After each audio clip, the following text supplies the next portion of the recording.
హల్లెలూయా. దేవునికి మహిమ కలుగునుగాక. కూడి వచ్చినటువంటి మీ అందరికీ నా హృదయపూర్వక వందనాలు. దైవజనులు కూడా నా హృదయపూర్వక వందనాలు చెల్లించుకుంటా ఉంటున్నాం. నిజంగా దేవుడు మన సంఘాన్ని ప్రేమించి మనల్ని ప్రేమించి ఒక్కొక్కటి ఐటమ్స్ దేవుడు అనుగ్రహిస్తుంటున్నందుకు దేవునికి కృతజ్ఞతాస్తుతులు చెల్లించుకుంటా ఉంటున్నాం. హల్లెలూయా. చాలా మంచిది. పరిశుద్ధ గ్రంథాన్ని మనము ధ్యానించుకుందాం. ప్రియమైన దేవుని బిడ్డలారా, ఈ లోకములో యేసు ప్రభువు మనల్ని ఎంతగానో ప్రేమించి చీకటిలో పాపంలో పడిపోకుండా ఈ లోకములో కొట్టుమెట్టాడుతున్నటువంటి స్థితిలో ఉన్నప్పుడు, ఆదరణ లేక ఉన్నప్పుడు, అనారోగ్య స్థితిలో ఉన్నప్పుడు, భయంకరమైన స్థితిలో ఉన్నప్పుడు యేసు ప్రభు మాత్రమే చేయి చాపాడు. ఎవరు చేయి చాపలే. యేసు ప్రభు మాత్రమే పిలిచాడు, ఎవరు పిలువలే. హల్లెలూయా. ఎందుకు పిలిచాడు యేసు ప్రభు అంటే, ఒకటి ఆయన ప్రేమను పంచడానికి పిలిచాడు. రెండవది ఎందుకు పిలిచాడంటే, యేసు ప్రభు పరలోక రాజ్యం ఇవ్వాలని దేవుడు పిలిచాడు. ఎందుకు పిలిచాడంటే, యేసు ప్రభు ఆయనతో నివాసము చేయాలని పిలిచాడు. ఎందుకు పిలిచాడు యేసు ప్రభు అంటే, నా మాటలు నా బిడ్డలు వినాలి అని పిలిచాడు. హల్లెలూయా. ఆయన పిలుపు గొప్పది, ఆయన మాటలు జీవము గలది. ఆయన మాటలు విన్నవారు ఆనందంగా సంతోషముగా ఉంటారు. హల్లెలూయా. ఇర్మియా గ్రంథము ఒకసారి మనము 3వ అధ్యాయము, ఇర్మియా గ్రంథము 3వ అధ్యాయము 19వ వచనాన్ని ఒకసారి చదవండి.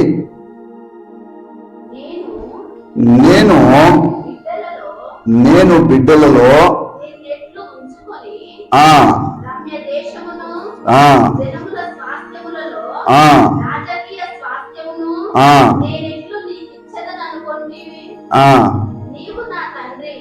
నీవు నా తండ్రి అని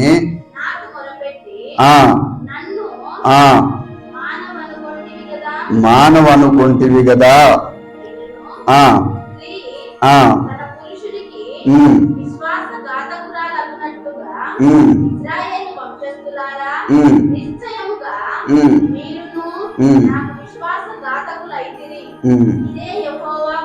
చాలు.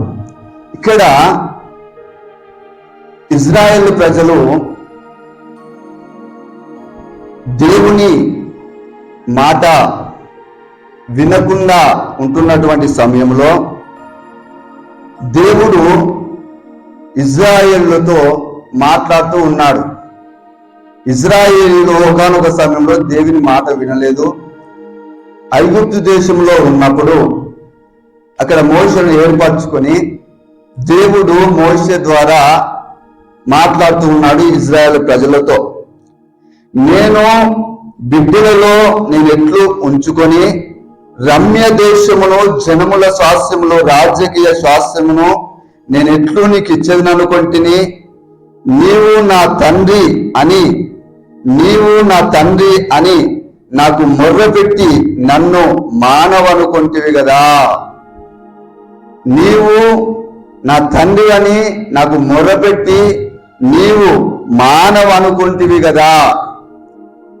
అంటే ఇక్కడ దేవుని వాక్యం ఏమని సెలవిస్తూ ఉంటుందంటే, మొరపెట్టేటువంటి వారు చాలా తక్కువ అయిపోయినారు. నా తండ్రి అని గ్రహింపు లేక, నా దేవుడు అని గ్రహింపు లేక, నన్ను రక్షించేటువంటి దేవుడు అని గ్రహింపు లేక మానుకుంటున్నటువంటి స్థితిలో ఉన్నారు. అప్పుడు మరిచిపోయినటువంటి ప్రజలను దేవుడు మేలుకొల్పుతా ఉంటున్నాడు.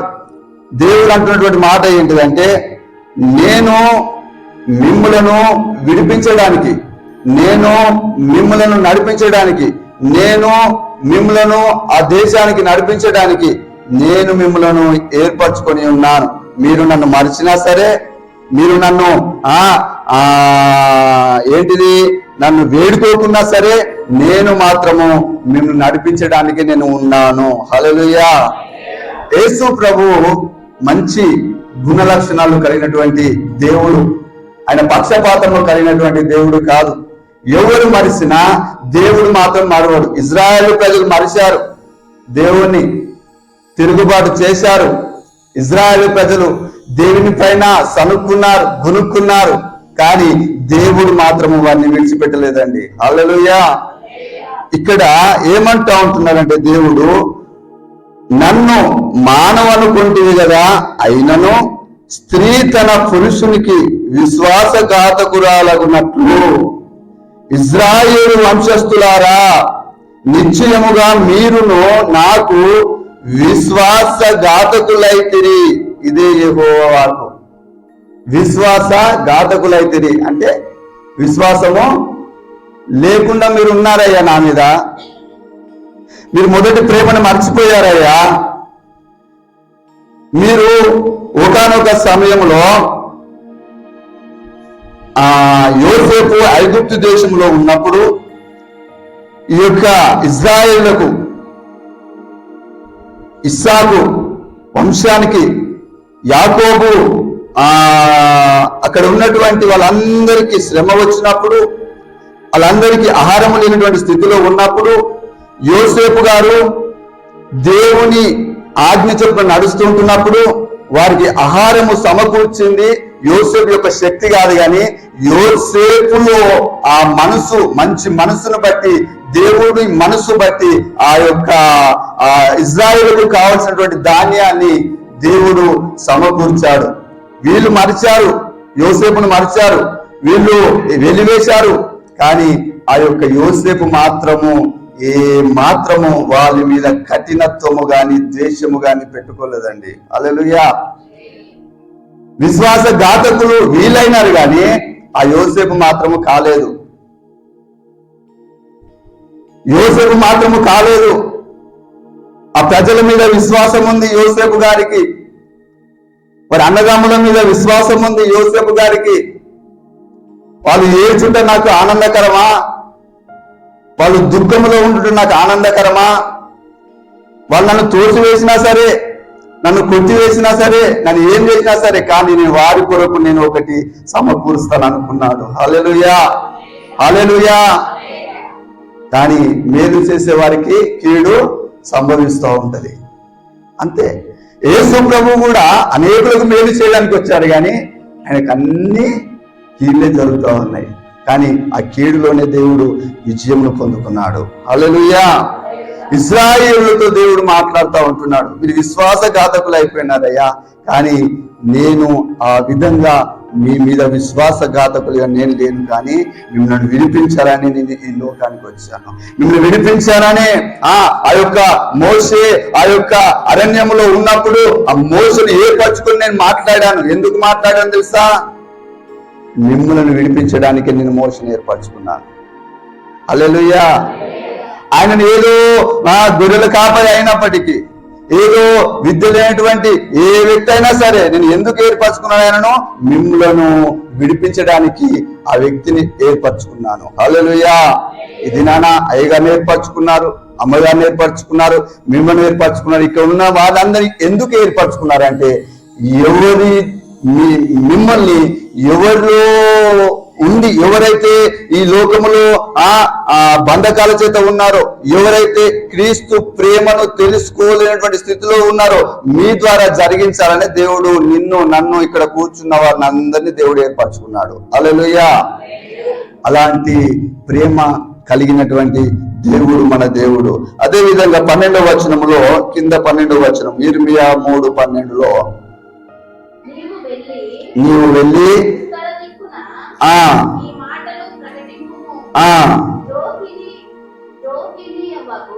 ద్రోహిననివగు ఇజ్రాయేలు తిరిగి రమ్ము, ఇదే యెహోవా వాక్కు, మీ మీద నా కోపము ఏమాత్రము పడనీయను, నేను కృప గలవాడను గనుక నేనెల్లప్పుడూ కోపించువాడను కాను. హల్లెలూయా. దేవుడు మాట్లాడుతున్నటువంటి మాట చూడండి. నీవు వెళ్ళి ఉత్తర దిక్కున ఈ మాటలు ప్రకటన చేయు యిర్మీయా. నేను ఇజ్రాయేల్ ప్రజలు నశించిపోతుంటే నేను చూస్తూ ఊకుండే దేవుడను కానయ్యా. నువ్వు ప్రకటింపుము, ద్రోహినను అగు ఇజ్రాయేలు తిరిగి రమ్ము, ఇదే యెహోవాకు మీ మీద నా కోపము పడనీయను. దేవుడు ఏమంటున్నాడు చూడండి. దేవుని కోపం వస్తే మనం తట్టుకోగలుగుతామా? తట్టుకోలేం. దేవుడు వాగ్దానం చేస్తూ ఉన్నాడు, ఈ లోకంలో దేవుడు మన మీద కోపిస్తే, ఈ లోకములో దేవుడు మన మీద కోపిస్తే, ఉగ్రుడైతే మనం బ్రతకలేమండి. కానీ దేవుడు మాట్లాడుతున్నటువంటి మాట ఏంటి తెలుసా? దేవుడు వాగ్దానం చేస్తున్నటువంటి మాట ఏంటి తెలుసా? మీ మీద నా కోపము అస్సలు పడనీయను. హల్లెలూయా. మీరు ఎలాంటి వారైనా సరే, నేను కోపము మీ మీద అస్సలే పడనీయను. హల్లెలూయా. కానీ మనకుంటదండి అట్లా. మనకుంటాయి కోపాలు, ద్వేషాలు, కక్షలు, కానీ అవి విడిచిపెట్టాలి. హల్లెలూయా. అవి విడిచిపెట్టాలి. యేసు ప్రభువు అదే అంటా ఉంటున్నాడు, నేను మీ మీద కోపిస్తే మాత్రము మీరు బ్రతకరు, కానీ నేను మీ మీద నా కోపము పడనీయను. నేను ఎలాంటి వాడనో తెలుసానయ్యా? నేను కృపగలవాడను. హల్లెలూయా. నేను కృపగలవాడను, నేను దయగలవాడను. మిమ్మల్ని రక్షించడానికి లోకానికి వచ్చాను, బానిసత్వంలోనికి లోన నుంచి విడిపించడానికి నేను వచ్చాను. మీరు ఇరుకులలో ఉన్నారా? మీరు ఇబ్బందులలో ఉన్నారా? మాంత్రిక శక్తి చేత పీడింపబడుతున్నారా? దిక్కు తోచలేటువంటి స్థితిలో ఉన్నారా? మరణమే దిక్కు అనుకొని మీరు అనుకుంటున్నటువంటి వేళలో నేను నీ యొద్దకు వచ్చి నాను ఎందుకు తెలుసా? కృపగల దేవుడను గనక మీ యొద్దకు వచ్చాను. హల్లెలూయా. నేను కృప కలిగిన దేవుడను, కనికరము కలిగిన దేవుడను, దయ కలిగిన దేవుడను. నేను చూస్తూ నెట్టివేసే దేవుడని కాదు. నేను చూస్తూ మీ గురించి నేను గొప్ప చెప్పుకోవాలి. నేను చూస్తూ మీ కొరకు ఆ యొక్క పరలోక రాజ్యంలో మంచి ఒక రాతి బండ మీద మంచి పేరు రాయాలి. మీ గురించి అలాంటి కృప మన మీద దేవుడు ఉంచి ఉన్నాడు. హల్లెలూయా. అలాంటి కృప దేవుడు మన మీద ఉంచి తిరిగి రమ్ము అంటా ఉంటున్నాడు. తిరిగి రమ్ము. ప్రకటన గ్రంథంలో కూడా ఒక మాట ఉంటుంది, మీరు ఏ స్థితిలో పడిపోయినారో ప్రకటన 2వ అధ్యాయంలో ఉంటుంది ఆ మాట. మీరు ఏ స్థితిలో పడిపోయినారో ఆ స్థితిలో నుంచి హల్లెలూయా, లేచి నా యుద్ధకు రా. నేను తలుపులు వేసుకునే దేవుడని కాదు, నేను కృప కలిగిన దేవుడను, నేను దయ కలిగిన దేవుడను. నా యుద్ధకు రా, నేను విడిపిస్తాను. నేను చేరదీసుకునేటువంటి దేవుడను, నేను సమృద్ధిని కలుగజేసే దేవుడను, ఆనందకరమైన దేశంలో నిలబెట్టే దేవుడను, ఆనందాన్ని కలిగించే దేవుడను, సంతోషాన్ని కలిగించే దేవుడను. ఏ బాధలో ఉన్నా ఆ బాధగా కాకుండా నేను చేసే దేవుడను. ఎందుకు తెలుసా? నేను కృప కలిగినటువంటి దేవుడను కాబట్టి. హల్లెలూయా. ఆ కృప నేను కొంచెం కాదు కుమ్మరించేది, విస్తారంగా మీ మీద కృప కుమ్మరించే దేవుడను. హల్లెలూయా. విస్తారముగా నేను మిమ్మల్ని ప్రేమించే దేవుడను, విస్తారముగా నా యొక్క ఆత్మను మీ మీద కుమ్మరించే దేవుడను. నేను విశ్వాసముతో మిమ్మల్ని ప్రేమించాలని నేను మీ యొద్దకు వచ్చి ఉన్నాను అంటున్నాడు దేవుడు. హల్లెలూయా. సగం దేవుని ప్రేమించే దేవుడు కదండి మన దేవుడు. ప్రాణము పెట్టునంతగా, గళితీ రాసిన పత్రికలో ఉంది 3వ అధ్యాయంలో, సిలువ మరణమును పొందునంతగా విధేయత కలిగి ఉన్న దేవుడు అని అంటాడు 3వ అధ్యాయంలో. చదివిన అవసరం లేదు. విధేయత కలిగిన దేవుడు. సిలువ మరణము పొందునంతగా నేను చనిపోయినా సరే, నా శరీరము దున్నబడినా సరే, కానీ నా ప్రజలను నేను కాపాడుకోవాలని తపన యేసుకు ఉంది. హల్లెలూయా.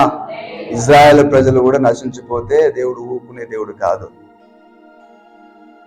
యోసేపు దగ్గరకు వచ్చిన తర్వాత మీరు ఏమన్నా కానీ నన్ను ఇంత ద్రోహం చేశారు కదా, నాకు ఇంత కీడు సంభవించారు కదా, మీకు నేను ఎందుకు సహాయం చేస్తాను అనుకోలే. యోసేపు మీద దేవుడు కృప కుమ్మరించిండు. ఆ కృప ద్వారానే అనేకులకు ప్రేమ పంచుతా ఉన్నాడు యోసేపు. హల్లెలూయా. ఆయన కృప కలిగిన దేవుడు. ఆ కృప దేవుడు మనకు అందరికీ ఇచ్చాడు. మనము కూడా పంచుతూనే ఉండాలి. హల్లెలూయా. మనము కూడా పంచుతూనే ఉండాలి. అదే విధంగా 8వ అధ్యాయము ఇర్మియా 8:4 వచనము. ఇర్మియా 8వ అధ్యాయము 4వ వచనము.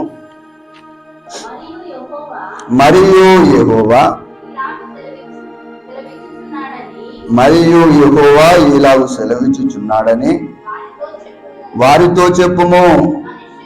మనుషులు పడి తిరిగి లేవకుందురా. తొలగిపోయిన తరువాత మనుషులు తిరిగి రారా. ఎలా విశ్వాసఘాతకులై నిత్యము ద్రోహము చేయుచున్నారు.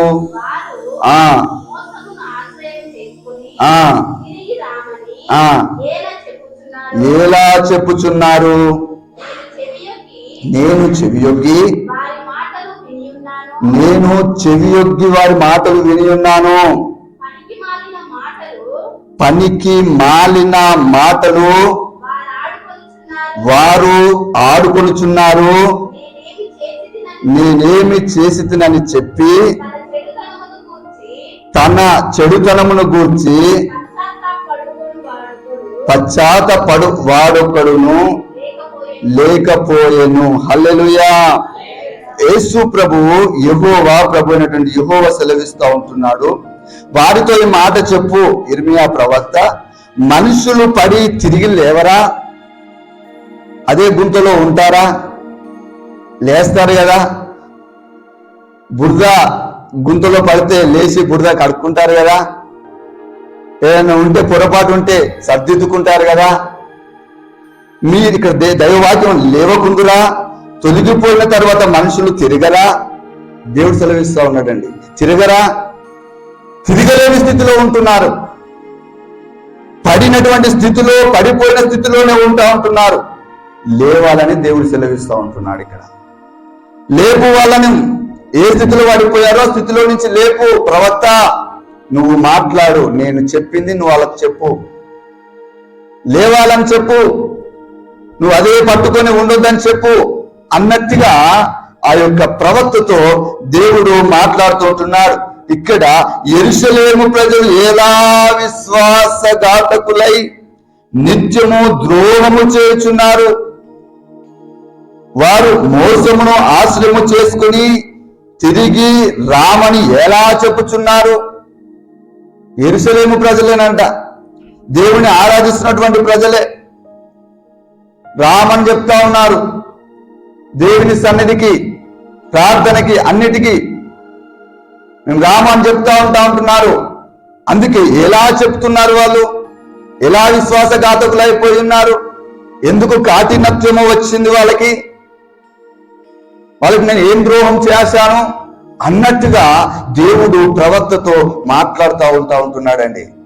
చాలా బాధతో మాట్లాడుతూ ఉంటున్నాడు దేవుడు. ఎందుకు? నేను కనిపెంచాను కదా, నేను రక్తము పెట్టి వీళ్ళను కొన్నాను కదా,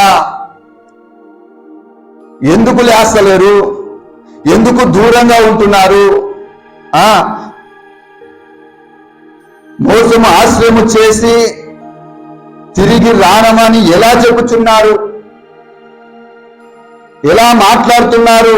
నేను చెవియొగ్గి వారి మాటలు నేను విని ఉన్నాను. దేవుడు చెవియొగ్గి మాటలు వింటాడంట. హల్లెలూయా. ఏ మాటలు మాట్లాడినా దేవుడు వినే దేవుడు. అంతేనా అండి? ఏ మాటలు మాట్లాడినా దేవుడు వినే దేవుడు. నువ్వు ఇంటికాడ ఉండి అయ్యగారు చూస్తలేరు, ఎవరు చూస్తలేరు, నేను రాను అనుకుంటా ఉండొచ్చు, కానీ దేవుడు నీ పక్కనే ఉండి వింటాడంట. వాక్య ప్రకారము నేను మీరు మాట్లాడుతున్న ప్రతి మాట నేను వింటాను. నేను చెవియొగ్గి వారి మాటలు విని ఉన్నాను. పనికి మాలిన మాటలు వారు ఆడుకొనుచుంటున్నారు. పనికి మాలినటువంటి మాటలు దేవుడు వింటలేడని అనుకోవద్దండి. ప్రతి మాటనంట ఒక దినాన లెక్క ఉంటుంది. అంతేనా? లెక్క ఉంటుంది ప్రతి మాట. ఎవరు లేరని ఒక మాట, ఎవరు చూస్తలేరని ఒక మాట. కానీ దేవుడు సజీవుడు, జీవము కలిగిన దేవుడు, భూమిని ఆకాశమును సృష్టించినటువంటి దేవుడు, సర్వాన్ని సృష్టించినటువంటి దేవుడు, నిన్ను నన్ను సృష్టించిన దేవుడు నీ పక్కనే ఉన్నాడని నువ్వు గుర్తించుకోవాలి. హల్లెలూయా. నీ పక్కనే, మన పక్కనే ఉన్నాడని గుర్తించుకోవాలి. దేవుడే స్వయాన మాట్లాడుతున్నా. నేను చెవి యొగ్గి వారి మాటలు విని ఉన్నాను, నేను విన్నాను, వారి మాట నేను విని ఉన్నాను. నేనయ్యా న్యాయం తీర్చేది. నువ్వు మాట్లాడు వారితో, ఇజ్రాయెల్ ప్రజలతో నువ్వు మాట్లాడు. యిర్మీయా ఎందుకు మాట్లాడతలేవు? నువ్వు మాట్లాడు. పడిన స్థితిలో ఉన్నారు వాళ్ళు, మాట్లాడు మాట్లాడు మాట్లాడు అని దేవుడు ఒత్తిడి చేస్తూ ఉంటున్నాడండి. కానీ ఇక్కడ పనికి మాలినటువంటి మాటలు దేవుడు వింటాడు, మంచి మాటలు దేవుడు వింటాడు, ఆశీర్వాదకరంగా మాట్లాడే మాటలు దేవుడు వింటాడు, నిందలు వేసే మాటలు దేవుడు వింటాడు, మేలు చేసే మాటలు దేవుడు వింటాడు, కీడు చేసే మాటలు అన్ని దేవుడు వింటాడు. హల్లెలూయా. ఒక దినాన న్యాయపీఠం ఎదుట కూర్చున్న దేవుడు న్యాయం తీరుస్తాడు. హల్లెలూయా. అది మాత్రం మనము గుర్తుంచుకోవాలా, అది మాత్రం మనము గుర్తుంచుకోవాలా. ఇది మొదటి ప్రేమను మర్చిపోయారు ఇశ్రాయేలు ప్రజలు. నేను ఏ విధంగా ఆ ఎర్ర సముద్రం అనుభవంలో నుంచి నడిపించాను అది గుర్తులేదు మీకు. ఎర్ర సముద్రంలో నడిపించిన దేవుడు నేనని మీకు గుర్తులేదు. ఆ మోసే గుర్తుకు లేదు. మోసే మీదనే మీరు తిరుగుబాటు చేస్తున్నారు, నా మీదనే తిరుగుబాటు చేస్తున్నారు కదా. మీరు తాగలేని స్థితిలో ఉన్నప్పుడు చేదు ఆ నీళ్లు మీరు తాగలేని స్థితిలో ఉన్నప్పుడు నేను ఆ నీటిని మధురంగా మార్చాను కదా మీ కొరకే. మీరు ఎలా మా విశ్వాసఘాతకులు అయిపోయారయ్యా, మీరు ఎలా విశ్వాసఘాతకులు అయిపోయారయ్యా అని దేవుడు బాధపడతా ఉన్నాడు ఇశ్రాయేలు ప్రజల మీద. దేవుడు ఈ దినాన ఆ విధంగా ఉంటే మన మీద కూడా బాధపడతా ఉంటున్నాడు. హల్లెలూయా, హల్లెలూయా. యేసు ప్రభువు ఈ యొక్క మాసం అంతా జన్మదిన వేడుకలు జరుగుతూ ఉంటాయి. ఆయనను ఎంచుకుంది ఒక రాజభవనాన్ని ఎంచుకోలే. యేసు ప్రభు ఎంచుకుంది ఒక గనురాల్ని ఎంచుకోలే. యేసు ప్రభుని ఎంచుకుంది ఒక ధనవంతురాల్ని ఎంచుకోలే. బీద కన్య, బీద కన్య, ఏమి లేదు ఆమెకు, ఏమి లేదు. ఆమెను ఎంచుకున్నాడండి దేవుడు. ఒకానొక సమయంలో నీకు నాకు ఏమి లేని స్థితిలో దేవుడు నిన్ను ఎంచుకున్నాడు. హల్లెలూయా. మనల్ని ఎంచుకున్నాడు. ఎందుకో తెలుసా? ధన్యుడు కానికి, ధన్యురాలు కానికి నిన్ను ఎంచుకున్నాడు. హల్లెలూయా. ఎవరి ద్వారా ధన్యుడివి, ఎవరి ద్వారా ధన్యురాలు అంటే క్రీస్తును నువ్వు పొందుకున్నావు కాబట్టి నువ్వు ధన్యుడివి, నువ్వు ధన్యురాలివి. హల్లెలూయా. రక్షణ పొందుకున్నావు కాబట్టి నువ్వు ధన్యుడివి, నువ్వు ధన్యురాలివి. హల్లెలూయా. అదే ఐగుప్తు దేశంలో వాళ్ళు ఉండేవారు ధన్యులు కాదు, ధనము కలిగి ఉంటే వారు ధన్యులు కాదు ఇశ్రాయేలు ప్రజలు. అక్కడ సంతోషం లేదా, ఆనందం లేదా, పనిచేస్తున్నారు, కడుపుండ తింటున్నారు. కానీ దేవునికి దుఃఖం ఉంది అక్కడ. దేవుడు వారిని బట్టి సంతోషించట్లేదు, దేవుడు వారిని బట్టి ఆనందించట్లేదండి. ఇశ్రాయేలు విను, విశ్వాసఘాతకులుగా ఎలా మారిపోయారయ్యా మీరు? ఎలా మారిపోయారయ్యా? మర్చిపోయారా మీరు నేను చేసింది? ఎందుకు మర్చిపోయారు? ఇక్కడికి వస్తే మీరు ఎందుకు ఆ విధంగా మాట్లాడుతున్నారయ్యా? తిరుగుబాటు మాటలు ఎందుకు చదువుకుంటున్నారయ్యా? పనికి మాలిన మాటలు ఎందుకు మాట్లాడుకుంటున్నారయ్యా? ఇజ్రాయేలు ప్రజలతో మాట్లాడుతూ ఉంటున్నాడు. ప్రతి మాట నేను వింటున్నాను ఇజ్రాయేలు. హల్లెలూయా. ఎవరు లేరని మీరు మాట్లాడుతూ ఉండొచ్చు ఇజ్రాయేలు ప్రజలు, నేను వింటున్నాను, నేను విను దేవుడను. హల్లెలూయా. నేను చెవిటి వాడను కాదు, నేను మీ హృదయంలో తలంపు పుట్టక మునిపే నేను ఎరుగుదును. హల్లెలూయా.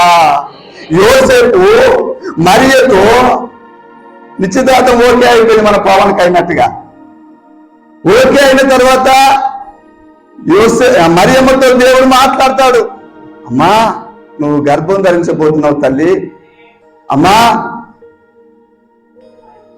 నీ గర్భంలో ఈ లోకరక్షకుడు పుట్టబోతున్నాడమ్మా అని వాగ్దానం చేసిన తర్వాత ఆమెకు కూడా బాధ ఉండొచ్చు. ఎందుకంటే ఈ లోకంలో తిరుగుతున్నప్పుడు నలుగురు నానా విధాలుగా అనుకుంటారు. కన్యక ఆ విధంగా అయినప్పుడు నానా విధాలుగా అనుకుంటారు. కానీ ఆ ముచ్చట యోసేపుకు తెలిసినప్పుడు రహస్యముగా విడనాడాలని ఉద్దేశము కలిగి ఉన్నాడు. హృదయములు బయటకన్నాడా? లేదు. కానీ దేవుడు ఆ మాట తెలుసుకున్నాడు. హల్లెలూయా. రహస్యంగా నువ్వు ఏది తలస్తావో అది గుర్తెరిగిన దేవుడు. రహస్యంగా నువ్వు మనసులో ఏది అనుకుంటే అది గుర్తెరిగిన దేవుడు.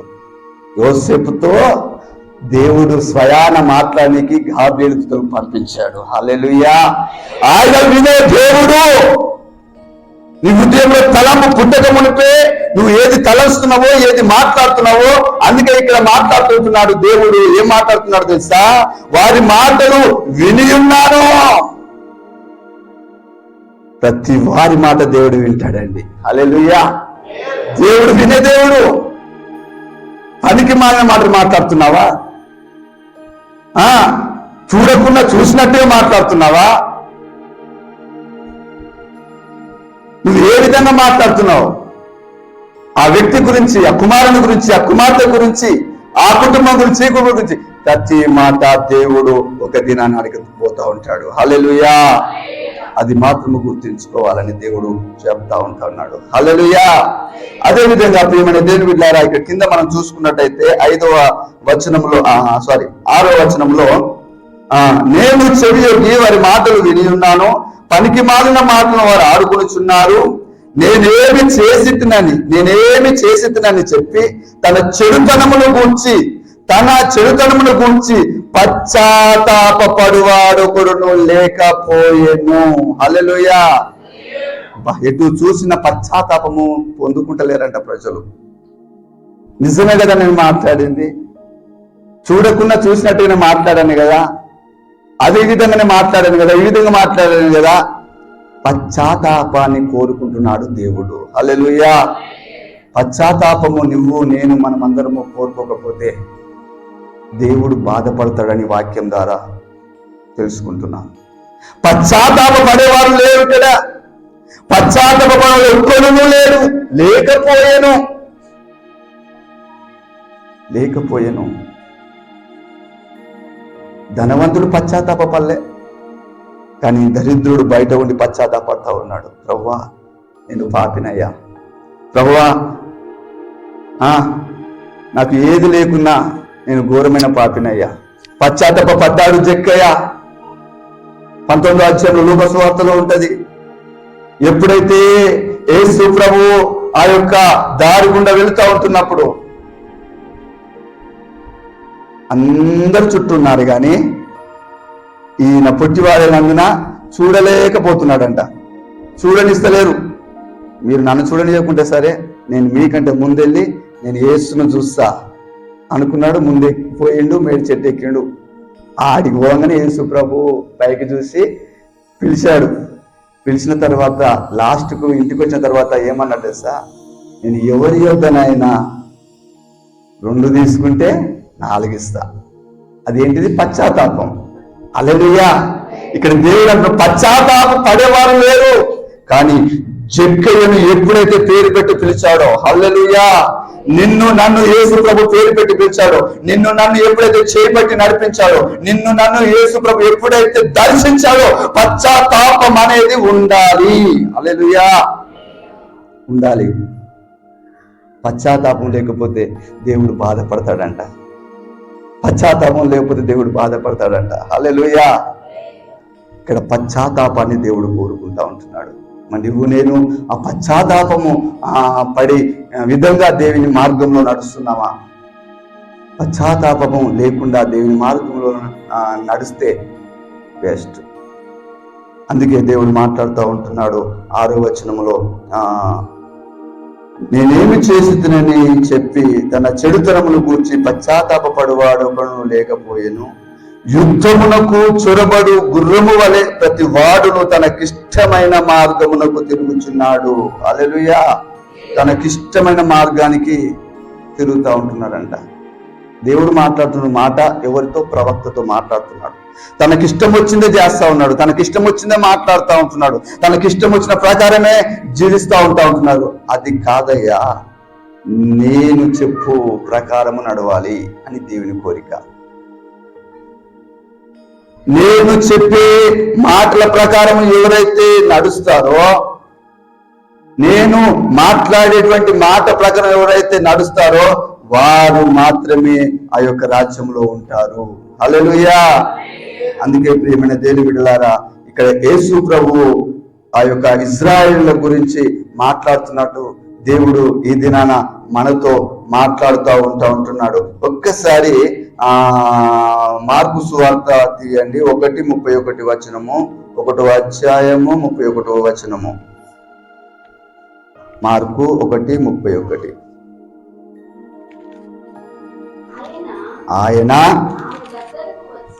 ఆయన ఆమె దగ్గరకు వచ్చి చేయి పట్టి ఆమెను లేవనెత్తెను. అంతటా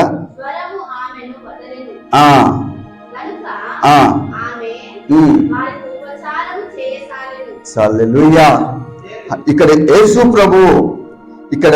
ప్రభు చేసినటువంటి కార్యం ఏంటిదంటే, పేతురు సీమోను అత్త జ్వరముతో పడి ఉన్నప్పుడు వెంటనే వారు ఆమెను గురించి ఆయనతో చెప్పినప్పుడు ఆయన ఆమె దగ్గరకు వచ్చి చేయి పట్టి ఆమెను లేవనెత్తాడంట. దీన్ని బట్టి చూస్తే మనము యేసు ప్రభువును ఎప్పుడైతే ఆహ్వానిస్తామో ఆయన ఊరుకునే దేవుడు కాదు, చేయి పట్టి లేపే దేవుడు. హల్లెలూయా. ఏ స్థితిలో ఉన్నా, ఏ సిచ్యువేషన్ లో ఉన్నా ఆయనను నీవు ఆహ్వానించుకుంటే చూస్తూ ఊరుకునే దేవుడు కాదు. ఆయన ఏ దేవుడు అంటే చేయి పట్టి లేపే దేవుడు. హల్లెలూయా.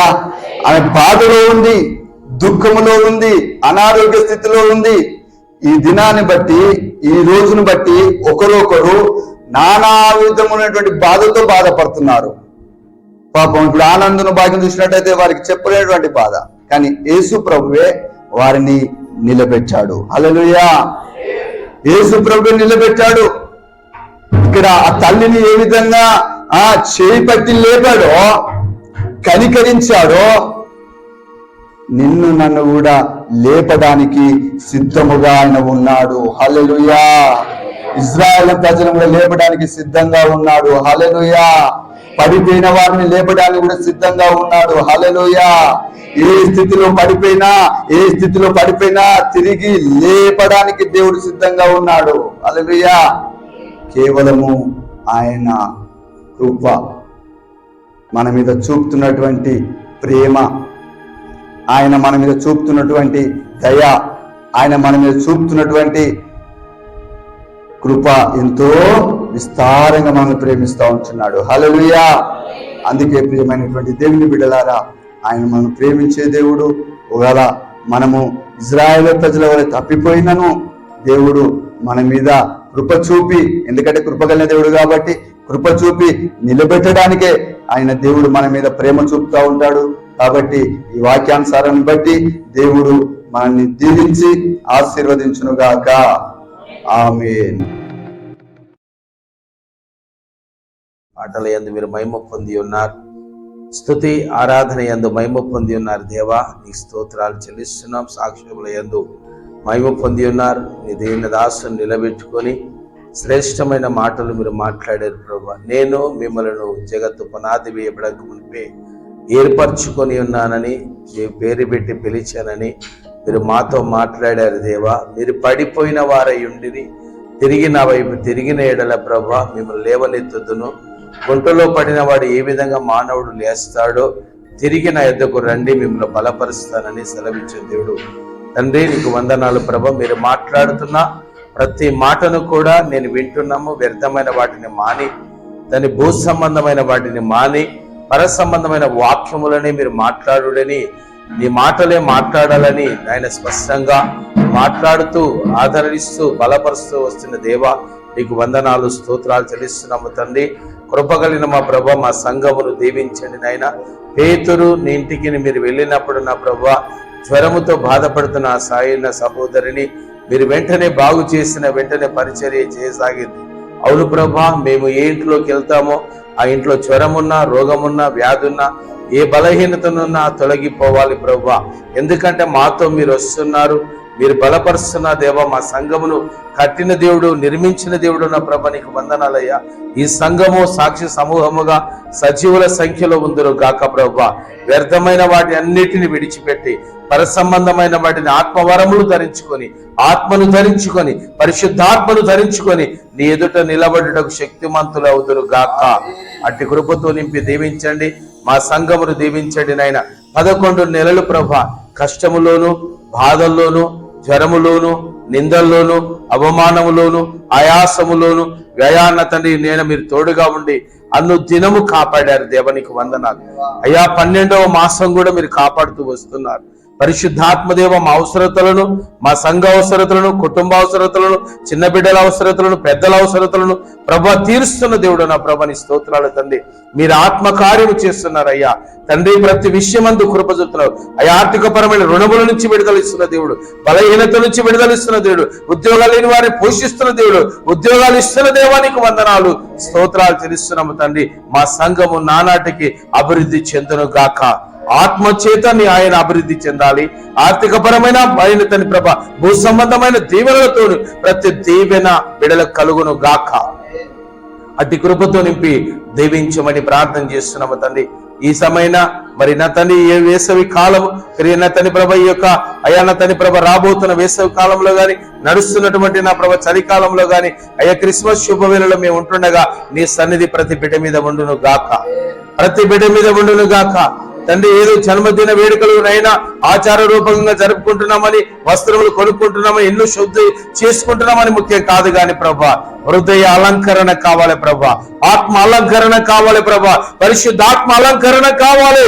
అదే క్రిస్మస్ నా తండ్రి. ప్రతి దినము పరిశుద్ధత కలిగిన జీవితము ధరించుకొని ముందురు గాక, రక్షణ వస్త్రమును ధరించుకొని ముందురు గాక, ఆత్మతో నింపబడును గాక. అట్టి కృపాభిషేకము దయచేయండి. ఈ అరణ్య యాత్ర, లోకమనే అరణ్య యాత్రలో ప్రభా నీ హితవచనమును ప్రకటించినకు ప్రతి ఒక్కరు ఒక నక్షత్రం వలె వెలుగుదురు గాక ప్రభా. నీ స్వార్థను ప్రకటించుదురు గాక, మార్గమును చూపిస్తురు గాక. యేసే దేవుడని ప్రతి బిడ్డ నోట నైల నుండి పలుకుదురు గాక. బంధువుల ఎదుటను అయా స్నేహితుల ఎదుటను, అన్య జనుల ఎదుటను యేసే దేవుడని ప్రతి ఒక్కరు రోడిగా చెప్పుదురు గాక. ఆ కృపచేత నింపి దీవించమని ప్రార్థన చేస్తున్నాం తండ్రి. నీ ఆత్మతో నింపండి, వాడుకోండి ప్రభా. పరిశుద్ధాత్మదేవ మా సంఘమును దీవించండి నాయన, అభిషేకించండి నాయన. మా చిన్న బిడ్డలు ప్రభ, యవనస్తులు తండ్రి తరతరము ఎదుగుతూ ఉంటుండగా ప్రభా ఒక్కొక్కరు ప్రవక్తలు గాను, అధికారులు గాను నిలబెట్టమని ప్రార్థన చేస్తున్నాము తండ్రి. వారు చదువుతున్న విద్యలో మీరు తోడైందురు గాక ప్రభా. ప్రతి దినము నీతో సంభాషణ చేదురు గాక, నీతోటే మాట్లాడుదురు గాక. లోక సంబంధమైన వార్తలు వదిలిపెట్టి నిన్నే ప్రభా అయ్యా సేవించే కృప ప్రతి బిడ్డకు దయచేయమని ప్రార్థన చేస్తున్నాం తండ్రి. నీకు వందనాలు, స్తోత్రాలు తండ్రి. మా బిడ్డలు ప్రభ ఐఏఎస్లు, ఐపీఎస్లు, డాక్టర్లు, ఎంఆర్ఓలు నా తండ్రి ప్రభ, పై అధికారులు గాని బిడ్డలు వందరు గాక, అధికారులుగా నిలబడుదురు గాక. సువార్తను ప్రకటించే వారుగా, ప్రవక్తలు గాను, సేవకులు గాను, పరిచారకులుగా సంఘములో లేపబడుదురు గాక.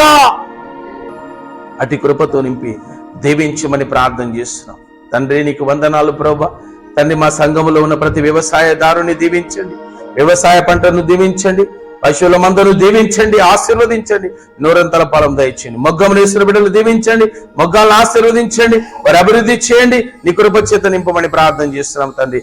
అయ్యా మరి హోటల్ వ్యాపారం చేసుకున్న బిడ్డలు దీవించండి నాయన, అభివృద్ధి పరచండి, వారి వ్యాపారం విస్తరింప చేయమని ప్రార్థన చేస్తున్న దేవ నీకు వందనాలు ప్రభా. రియల్ ఎస్టేట్ వ్యాపారం చేస్తున్న బిడ్డలున్నారు, రియల్ ఎస్టేట్ లో అడుగులు వేస్తుండగా నా ప్రభా దినదినం అభివృద్ధి కలుగును గాక ప్రభా. అధిక విస్తారమైనటువంటి రియల్ ఎస్టేట్ వ్యాపారము చెద్దురు గాక దేవని స్తోత్రాలు తండ్రి. పరిశుద్ధాత్ముడా నీకు వందనాలు. చదువుకుంటున్న బిడ్డలు ప్రభా ఉన్నతమైన చదువులు చదివి ఉన్నతమైన దేశంలో వందరు గాక ప్రభా. తండ్రి కాంట్రాక్ట్ బేస్ ఉద్యోగాలు చేస్తున్న వారు ప్రభుత్వ ఉద్యోగాలు చేయవద్దురు వచ్చును గాక ప్రభా. కాంట్రాక్ట్ బేస్ లో ఉన్నటువంటి వారికి ఆశీర్వదించబడును గాక ప్రభా. నీకు వందనాలు. ఏ పని లేక ఖాళీగా ఉన్న వారికి సమృద్ధైన పని అనుగ్రహించబడును గాక ప్రభా. ప్రతి చేతి పనిని దీవించబడును గాక. బలహీనతలో ఉన్న వారిని మీరు ముట్టి బాగు చేయండి ప్రభా. జలుబులతో బాధపడుతున్న వారిని ముట్టి మీరు బాగు చేయండి దేవానికి. గాయములతో ఉన్న వారిని ముట్టి బాగు చేయమని ప్రార్థన చేస్తున్నాం దేవానికి వందనాలు ప్రభా. ఇదిగోన్న తండ్రి అయా భాగ్యలక్ష్మి ఆనందం దర్శించండి నాయన. ఆ బిడ్డ ఉన్నటువంటి ప్రతి స్థితిని ఎరిగిన దేవుడు, తనలో ఉన్న ప్రతి గాయములు యేసు నామములో స్వస్థత కలుగును గాక ప్రభా. నలుగురు కుటుంబాన్ని దీవించండి, సమాధానం దయచే, ఆరోగ్యం దయచే, బలము దయచే, సత్వ దయచేయమని ప్రార్థన చేస్తున్నాం. బిడ్డని దీవించండి నాయన. మేరీ డేవిడ్ని దర్శించండి నాయన. వారి గాయముతో ఉన్నారు ప్రభా, వారి గాయములు ఉన్నాయని యేసు నామములో ముట్టబడును గాక, యేసు నామములో స్వస్థత కలుగును గాక. వారి కుటుంబాన్ని దీవించండి, ఆరోగ్యము దయచేయండి, ప్రతి అవసరం తీర్చమని ప్రార్థన చేస్తున్నాం తండ్రి. సంతోషణ ప్రభ, సతీషణ తండ్రి ప్రభ, శ్యామల కుమారుడు ప్రభ, అభిషేకం దర్శించండి. ఆ బిడ్డలో ఉన్న ప్రతి బలహీనత, ప్రతి విధమైన బలహీనత యేసు నామములో గద్దిస్తున్నాం, స్వస్థత కలుగును గాక. నీ కృపగల శ్రద్ధ ముట్టి దీవించమని ప్రార్థన చేస్తున్నాం తండ్రి. నీకు వందనాలు ప్రభా. అయా సంఘములో నాయన ప్రతి బిడ్డ క్రిస్మస్ క్యారల్స్ వెళ్తున్నప్పుడు నీ కృప ప్రతి కుటుంబం మీదకి దిగవచ్చును గాక, నీ సన్నిధి ఉండును గాక, ప్రతి అవసరం తీర్చబడును గాక. అటు ఆత్మతో నింపి దీవించమని ప్రార్థన చేస్తున్నాం తండ్రి. నీకు వందనాలు. క్యారల్స్ కు ప్రతి బిడ్డ సహకరించడానికి కూడా నీ కృపను అనుగ్రహించమని ప్రార్థన చేస్తున్నాం తండ్రి. నీకు వందనాలు. ఇప్పటిదాకా వాక్యమిత్రుని నీ కుమారుని ఇంకా నిలబెట్టుకోండి, వాడుకోమని ప్రార్థన చేస్తున్నాం దేవా. నీకు వందనాలు. ఆత్మచేత నింపి వాడుకోండి దేవాని స్తోత్రాలు, వందనాలు ప్రభ. విత్తబడిన వాక్యం ప్రతి బిడ్డలో నీరుగట్టి ఫలించును గాక. ఆత్మతో నింపి దీవించమని ప్రార్థన చేస్తున్నా. ఈ దినం కానుకలు ప్రేమించి ఇచ్చిన ప్రతి అస్త్రాన్ని 30 60 100 దీవెన ప్రతి బిడ్డకు కలుగును గాక. యేసు నామములో దీవిస్తున్నాం నాయన. ప్రతి బిడ్డని దీవించి ఆశీర్వదించమని ప్రార్థన చేస్తూ పిండి పిసుకుతోటి నూనె బిడ్డని దీవించండి. కానుకను సమర్పించిన ప్రతి హస్తాన్ని దీవించండి. మరి కుటుంబంలో సమృద్ధి కలుగును గాక, సమృద్ధి కలుగును గాక.